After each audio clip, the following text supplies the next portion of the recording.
Guys, আসসালামু আলাইকুম। সবাই কেমন আছেন? আর সবাই ভালো আছেন। তো আজকে আমি আর আমার আম্মু সকাল সকাল ঘুম থেকে উঠে নাস্তা করে চলে গিয়েছিলাম বাজার করতে। তো এখানে কিছু ছোটো ছোটো বাজার এনেছি আর অল্প স্বল্প।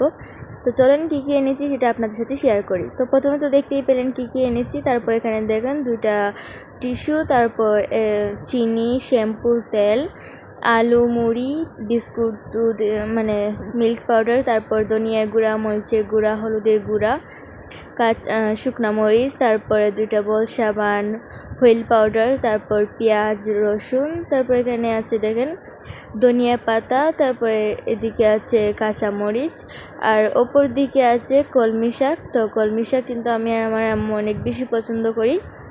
তো এই সময়টা কলমি শাক খেতে অনেক ভালোই লাগে। তারপর এদিকে আছে পাঙ্গাস মাছ, তারপর কইয়া মাছ।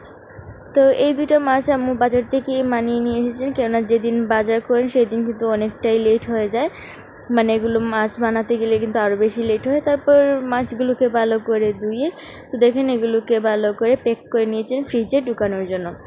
তো ওইগুলোকে ফ্রিজে রেখে তারপর পুরো ঘর একটু মুছে সব খরচ গুটিয়ে রেখে দিয়েছেন। তারপর আর কি, তারপর আমরা একটু ভালো করে পেট পুজো করে নিলাম।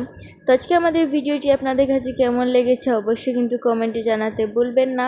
আর ভালো লাগলে আমাদের চ্যানেলটি অবশ্যই সাবস্ক্রাইব করে যাবেন। আজকে এখানেই বিদায় নিচ্ছি। ভালো থাকবেন, সুস্থ থাকবেন। আল্লাহ হাফেজ।